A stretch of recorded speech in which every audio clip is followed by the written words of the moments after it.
All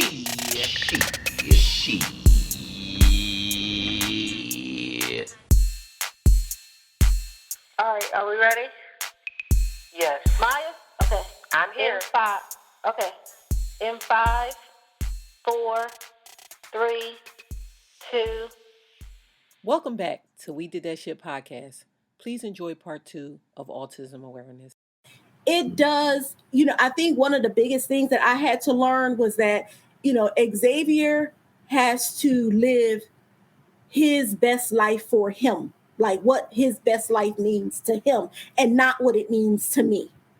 And then moms tend to be more emotional. My baby, this and that. And so I really had to step away from that because, like you, what if, and Maya does this to me all the time. She drills me down. Yes, I do. That's why I asked the question. You have this in place. Well, why did you try this? Well, why, what's going to happen? What if something happened to you? She's always asking, about what about Jiggy. He's fortunate to have a sibling. And my daughter, they have this great sibling relationship. So, and she's already stated, like, that's my brother. She's always protected him. She took him to her prom, everything. So I am fortunate. Beautiful. Yeah. And I mean, and she was like, he cleared the dance floor with all his Michael Jackson moves. Everything was crazy. But, as he progresses through the school system, and those IEP meetings that you mentioned, they happen annually and they should. And, there's a lot of things services that they can get. And when they're in school, everything that Jiggy was entitled to, and I felt like it would better him, I made sure that he got it. You can't tell me no. So I took advantage of all the programs that they had to offer, unless, talking about Will Smith, because Jiggy, if he is not going to do what he doesn't want to do, is as simple as that. And even as a young person, he was like that, my son's starting to get like that too. Cause he told me one day, I just want to do what I want to do. I'm like, yeah, don't we all go to bed?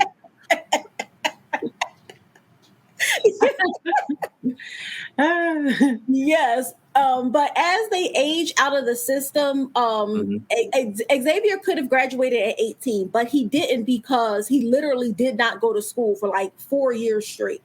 I could not get him to go to school. We later found out it was because another student at the school was a screamer. And my son's very sensitive to noise, and he just could not. He would go maybe like once every other month or something. If the kid was still there, he wouldn't go back. So fortunately, you can stay in school until you're 21. Xavier, what was important to me is that he learned it. If you teach him algebra, he can learn algebra. You teach him calculus, he can learn calculus. Xavier can read, write, do arithmetic. He can do all of that stuff. He reads recipes, cooks his own meals. He makes movies on YouTube. He, all of this stuff he does on his own. He reads directions. He reads. I can't even take him to Barnes and Nobles anymore because his books cost a lot of money now.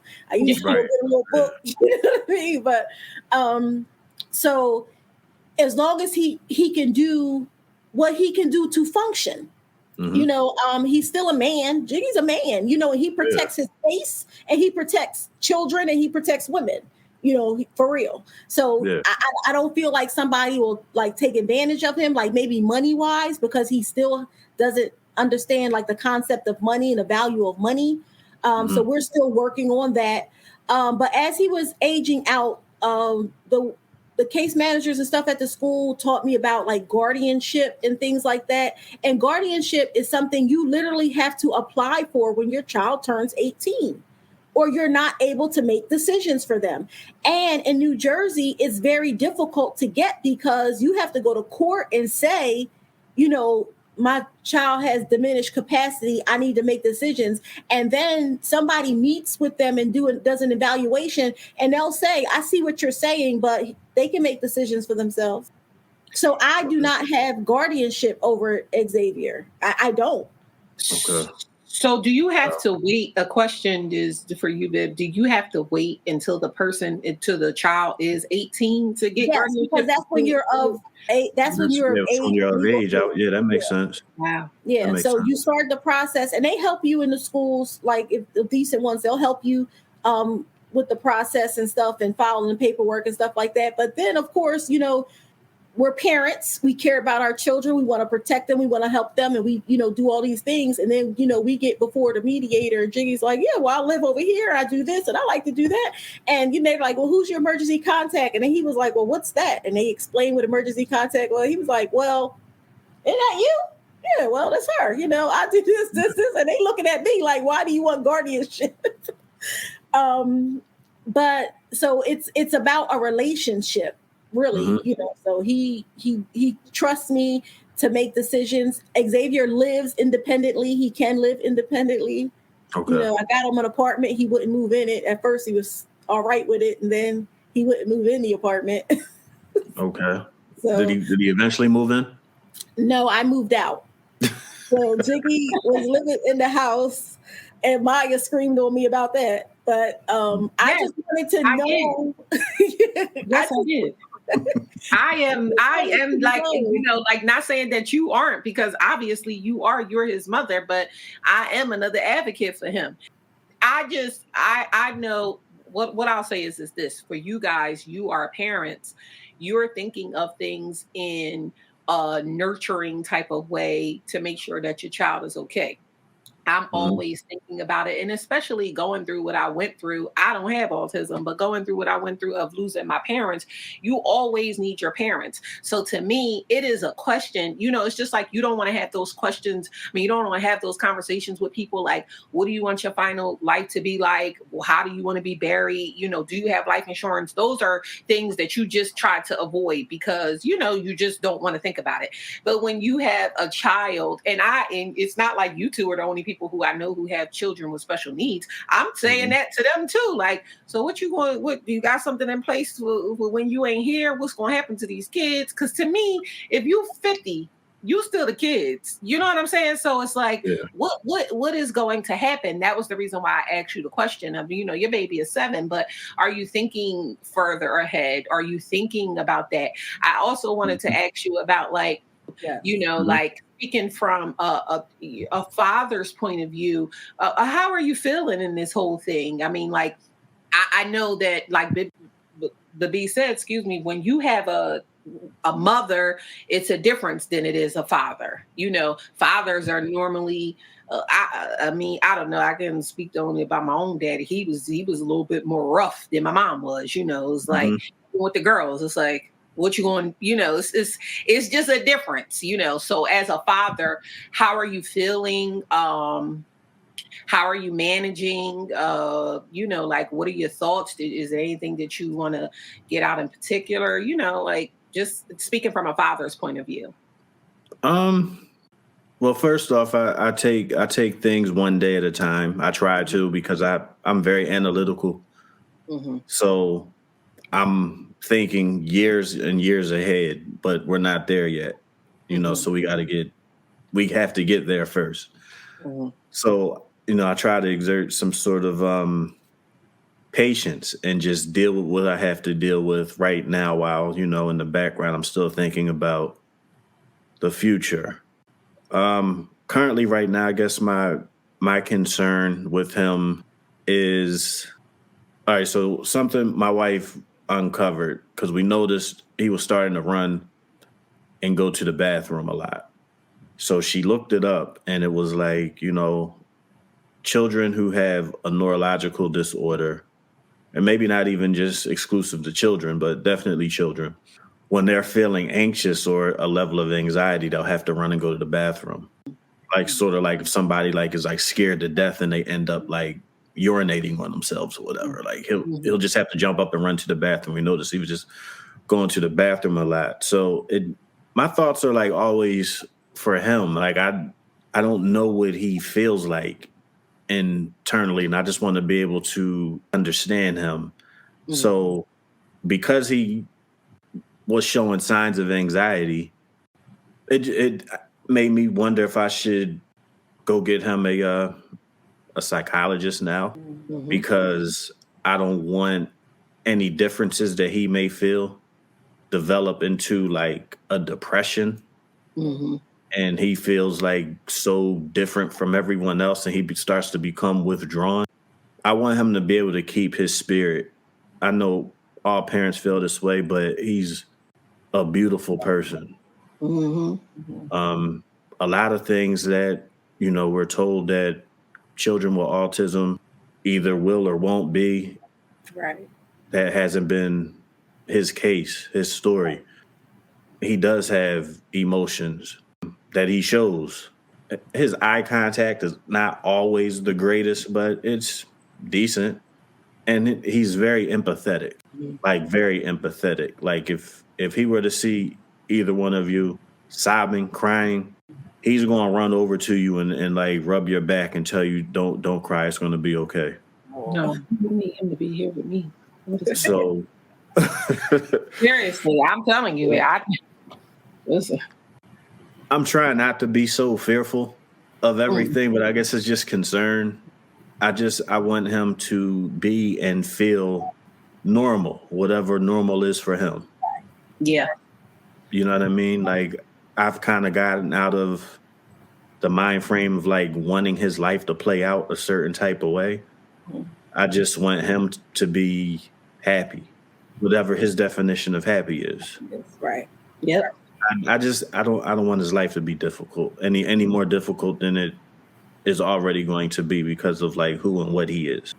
Those are my concerns. Am I disappointed that he's not the most athletic person? Not really. Again, that he can't live for me. He has to live for him. I want him to be happy. But what does he like, Dave? Does he have something that he likes a lot? Or that is he into video games or dinosaurs or chicken nuggets? He likes being outside. He likes everything. He likes amusement parks. He likes driving. Well, he doesn't drive obviously, but he likes when we go for drives. Like he's always asking, can he go on the highway? Like he'll tell me, Dad, I want to hang out with you. I want to hang out in your car. I want to go on the highway, and then we can go get pizza. We can go pick up Uncle Ty, and we can hang out. So he's like, can I watch the game with you? I'm like, well, you want to watch the game at home, or you want to go to the game? No, I just want to watch it at home. Okay. I'm gonna go get my blanket, and we're gonna sit on the couch and watch the game. So that's nice. Yeah. It's a lot cheaper. No line in the bathroom. None of that. So.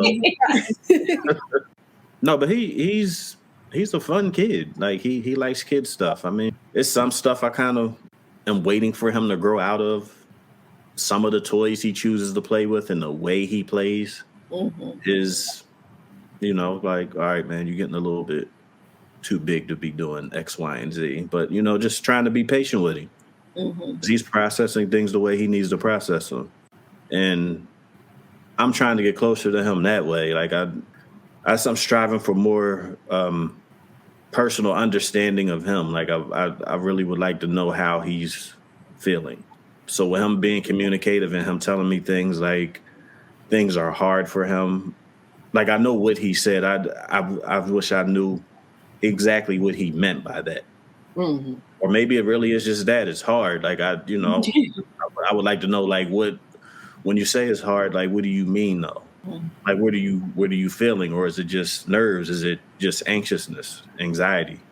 And if that's the case, then, what can I do to help ease that? Because again, I don't want that to fester into something bigger and it ends up turning into like some sort of a depression that he's not able to express. I'm probably worrying a little bit too much about.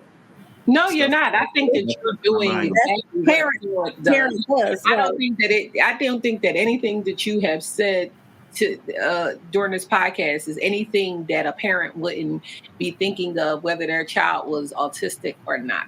Right. I think that you, as well as conversations that I have with the B, are expressing things that anybody would express, right? And I think that children with autism, like you said, your child is not the most athletic.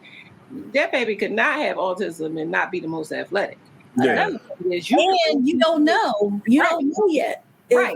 I really don't. You have a lot more to go. I don't know if you could speak a little bit to this, but bit, but when Jiggy was smaller, I'm sure that you may have had fears that he wouldn't do a lot of things, and look at him go now. And I was told like, he probably won't be able to do this. He probably won't do that. He probably won't do this. And I'm so glad that I didn't. And some of the things, you know, I'm sitting here listening to you, and I'm like, man, Jiggy didn't do that. You know, so you have, you know, even more than I did, because I think that if Jiggy would have been more expressive, maybe I feel like I could have done more, but at least he's expressive. Like Jiggy is just like more of a, you know, yes, no. It was like we always like, this is the plan. This is what we're going to do today. He doesn't stray too far from schedules, never has. And it's crazy. And I know this sounds crazy, but as soon as he learned to read, it was all downhill from there, because he felt like he could get all his information for himself. He don't need to talk to nobody else about it. And, you know, he processes what he reads, and he read and understood it very young. So even when the letter came and it said to the parents of, you know, it wasn't but he just knew it was his mail. You know, but it said to the parents of, and so he would always. His name was like, "Oh, this is mine." And he would always read the letter that says, "You're on bus route this, and you know you're going from here to this school, and this is what time your bus comes." So if it says the bus will arrive daily between 7:35 and 7:45, that's when the bus can come. If the bus was early, Jiggy would stand at the door and look at the bus. And then at 7:35, he would walk out. So he was very literal. Very. Very, and very then literal. one time I changed the clocks in the house, the stove, the microwave, the clock downstairs. I changed all the clocks. And he was like, and this is how regimented he is. Because he gets up, he does everything. And I guess he has a time. So something happened. And I don't remember what happened, but he was like, or somebody must have drove by or something. And he was like, and I saw him, he was like, that's great. And he went in the living room and turned on the TV. And he said, the time is wrong. He was like, the time is wrong. Yeah. You know what I mean? So he was very, very regimented. And so you don't know what's going to become, but after we got through puberty was rough was rough. Like poor guy had all these feelings going on and no guy around to help him out. And I don't know what's going on. Like, boys, you crazy? Like, hold on now. You got the rest of your life to be autistic, but I'm about to knock you out. Like, like autism and puberty is the devil. I don't know what. listen, autism and puberty is the unadulterated devil. I don't know what was going on with this boy. And, and I was raised in the house. My brother is 7 years older than me. So I don't remember all his puberty stuff, whatever. So this was all new to me. And the doctor is like, "Man, this is teenage boy. This is not autism." This right. Yeah. But we made it. And, I'm just sitting here, you're talking, and I'm like, wow, Jiggy could have expressed some things to me. Like when he said his first words, "I want cereal," like I jumped up. I made the cereal. I was just wanting to let you know, like, if you tell me, I can do that for you. But he's never been. And everything he did, just like when DJ started going to the bathroom, everything he did on his own. One day I was sitting at my dining room table working, and I thought the whole ceiling was going to collapse. And I ran upstairs to see what was going on. And Jiggy had taken a shower. And I was like, "What are you doing?" And he was like, "I take showers now." Yeah. I was like, I didn't have a shower curtain in his bathroom because he never took showers. He always took baths. Okay. And I said, "Well, Jiggy, who taught you how to take a shower?" He was like, "I taught myself. Like, I ain't got time for this, And then I'm like, okay, now I gotta get the ceiling repaired and everything. But okay, like now he takes showers. So he just kind of came into his own self in a lot of ways, But I enjoy, what he expresses to me that he enjoys. I encourage that. You want to play basketball, let's play basketball. You want to, and then he played tennis, and he was very good at tennis. Him and his partner won all the doubles championships and stuff in the Special Olympics. And then he was like, "Oh no, I'm good." It's like with him, it's like, okay, I tried that, I'm good at it. Yeah. I'm noticing that with him too. Like he'll be hot on something for a minute, and then it'll just be like, I don't do that no more. And that's Like, kids. he would harass Erica for like these birthday cake muffins. He calls them rainbow muffins because they got like the little colorful sprinkles in them. Mm-hmm. So she went to Sam's Club and like brought a bunch of them. One day he got like maybe a quarter through them and was just like, I don't like these no more. And really, he spent all your money. She'll pack it in his lunchbox, and when he comes home, it'll still be in there. Like, yeah, I don't eat that no more. So, yes. I guess I gotta finish them now. So yes. Yep. Sounds to me like regular kids stuff. Yeah.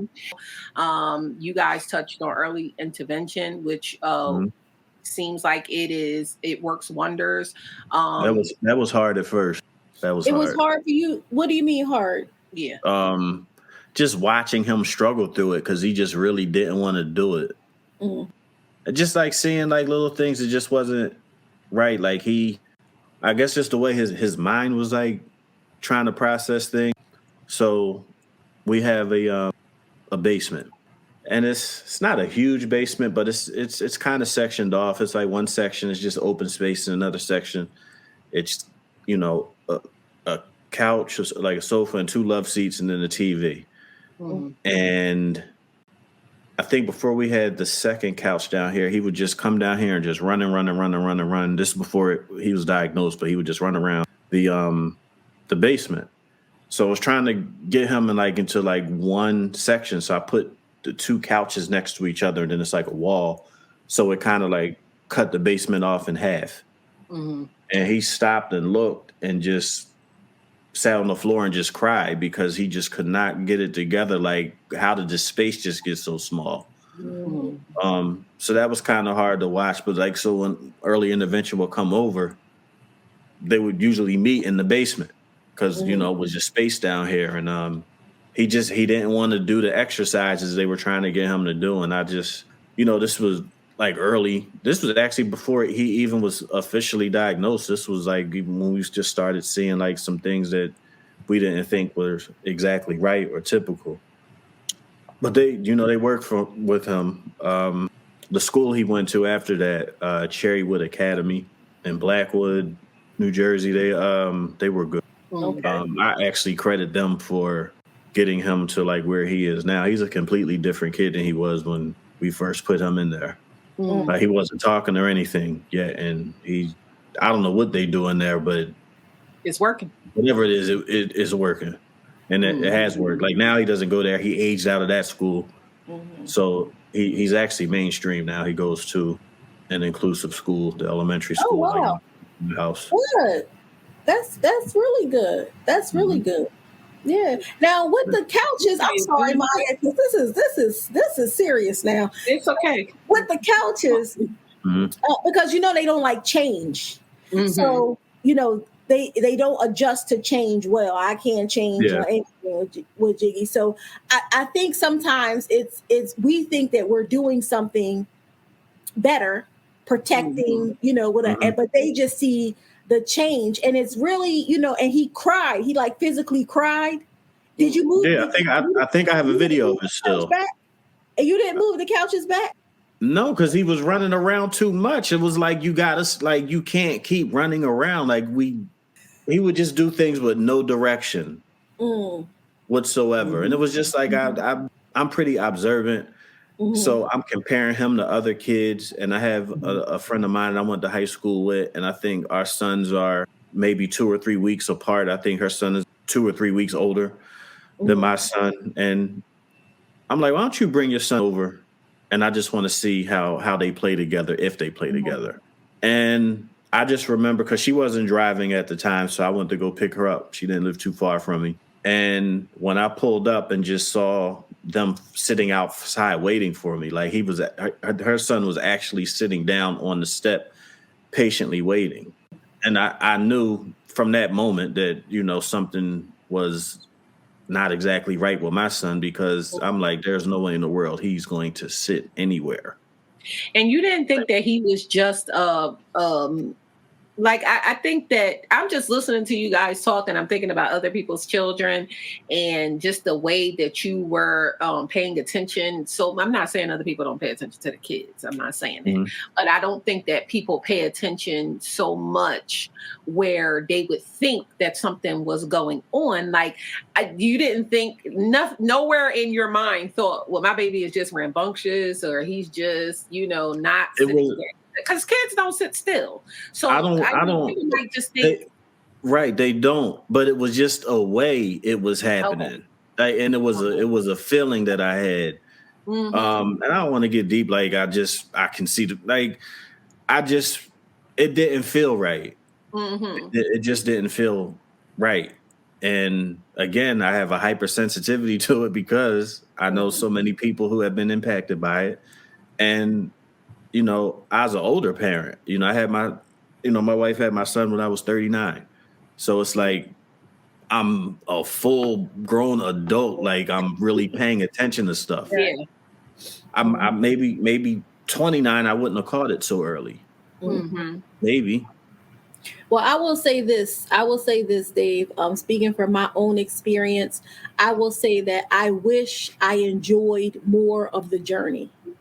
I wish that I had worried less because seeing Jiggy now and the person that he brings so much joy to our life. He's hilarious. He really is. I mean, he is who he is. He is my patience. I say that all the time. Xavier, he taught me patience. And I wish I would have worried less and enjoyed more. And it seems like you have more to enjoy because DJ is more interactive than Jiggy, ever was. With me, or with the parent, with all the, good little mommy stuff that we like to do. But when I look at him today, he's a black man. I see a black man, and I just want to protect him. And I want him to know, like, you can't do this, you can't do that, you can't, so we have those conversations, but enjoy the journey. I mean, and because things are going to, and first of all, DJ is cute, is all get out. So you won't have the girl, and he goes to an inclusive school, so you going to have the chicks. The little girl. It's funny. It's funny that you said that. he came home and told us a little story, and I'm listening to the story. And I'm like, he doesn't even understand that these little girls was fighting over him in the playground. They fast. They probably was like,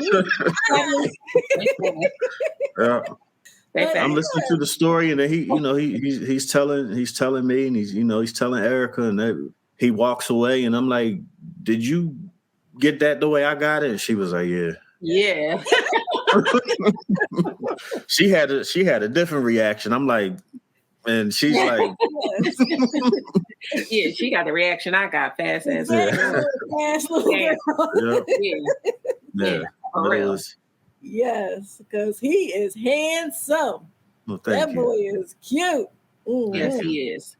But you know what, Dave, you touched on a lot of things today. I think that one of the bigger things is pay attention to your children.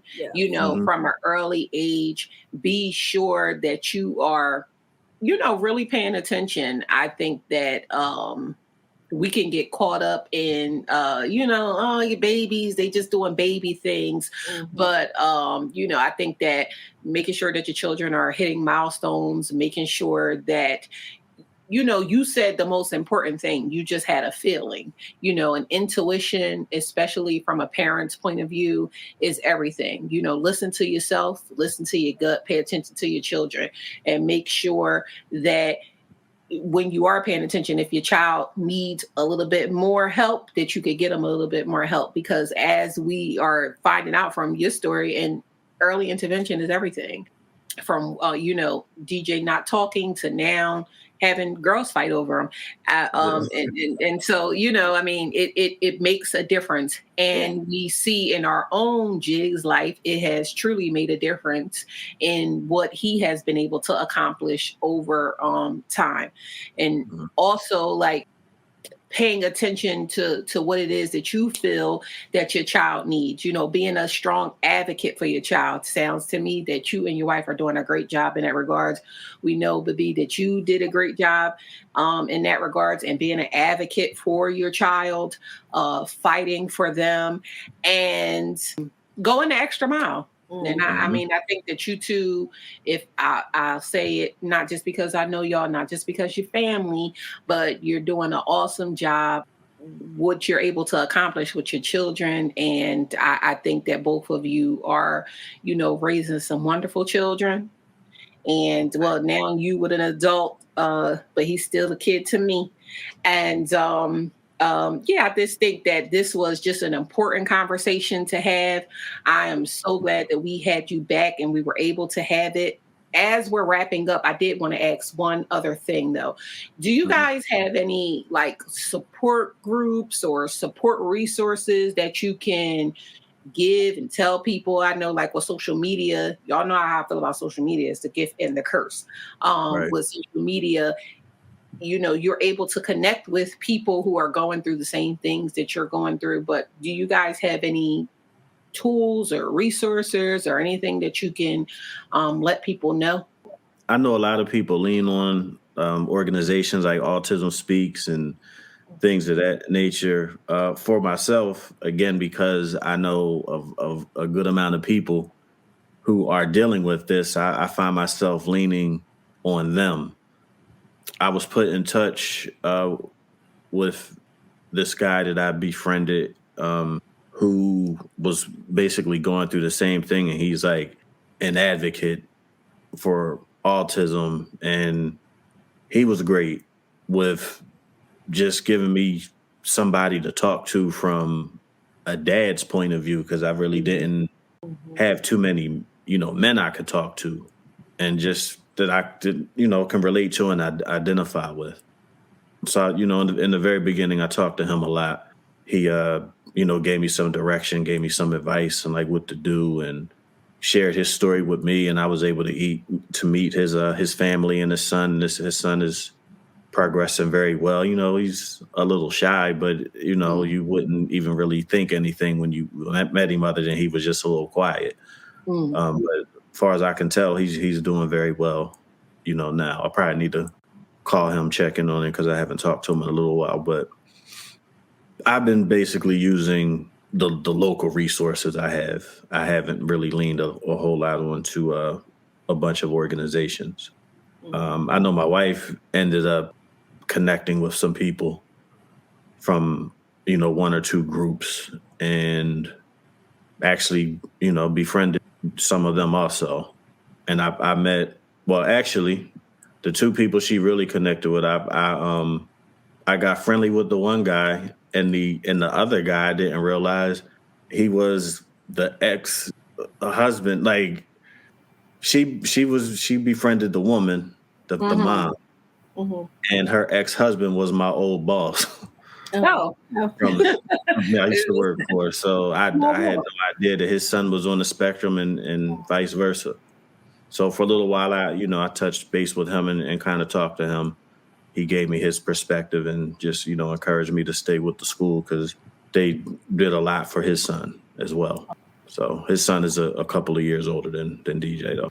Yeah, I feel like, I don't know, Jiggy's 27, and when he was first diagnosed, they gave him that PDD, NOS, pervasive development disorder, not otherwise specified. He couldn't even get a diagnosis until he was 5. So that, wow. Yeah, so that before, that's how it used to be, because they felt like they had time to grow out of these behaviors. And if they hadn't grown out of it by the time they turned 5, then they would get an autism diagnosis. So, so there was a group called Parents of Autistic Children Together. And I think now the group is called Solving the Puzzle. I'm not sure, but I still get the emails. And if I have a question, I can, post a question on the group and everybody will get it. The administrators approve it and they'll send it out to the email listserv and people will respond if you have a need. But I found those groups to be, not specifically for me because, you know, I'm a single mom. I have 2 children. We live in the inner city. Like, you know, it's just different. You know, Right. it's just different. And so I've really relied on family, you know, people that love me and love my son. And when it came to school, I literally did that little booklet they give you for special education. And maybe that's something that we can delve into a little more on another podcast, Maya. Is I read that book from cover to cover, and I actually sued my district when I read all of the things that they're supposed to be doing. You know, to help a child with special needs. It doesn't matter what the special need is. If your child has an IEP, they're entitled to a lot of things. And I wanted to make sure that my son received all the things that he was entitled to. And I literally took them to court and they were represented by an attorney and I still got what I wanted.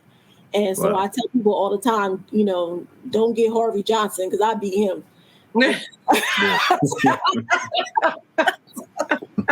You know, you know, it's so I really feel like, yeah, you have to delve into people, and it's nice that you can connect with other dads because I think that if Jiggy's dad would have had that, it may have been better for him. Maybe a different outcome because, you know, his father, my ex-husband, was, you know, he dealt with like embarrassment, shame, because, you know, he had a son with special needs. You know, men may have, it's especially a father with their son, you know, it's just like a difference. So, but yeah, I just like, we could go on forever, but I'm just so encouraged about DJ. He's going, by the time he hit high school, he's going to be like a star. He's going to be on the yearbook, you know what I mean? So I'm just encouraged, for you and for him. And there's a lot of things and we could go on and on, but I think we got to wrap up eventually. Yeah, right. Yes, we do have to wrap up eventually, but you know, I mean, like it's important information because you never know who could be out there, who could be listening to this, and who could be experiencing a lot of the same things, don't know where to turn, don't know what to do, don't know what to look for. And so, you know, I think conversations like this are just important to have, especially because, you know, both of you could speak from a different point of view. You have an adult and Dave has a child. It was different back when Jiggy was young and what it is now, you know. So again, that, you know, just to wrap it up, Dave, did you want to say anything before you went? Thank you. This was therapeutic. Oh, well, good. Thank you. Good. Yeah. Yeah. Always good to connect and you know, talk, and subject matter was great. So thank you for having me. And thank you so much for coming on. We truly appreciate you. You know, your family to us, and anytime that you want to come on and give us updates on DJ and just give some good information and some goodness about you know, where he's progressing to, we would love to have you on, and we'll definitely have you back. And I think this was good. I you know, again, we want to say thank you.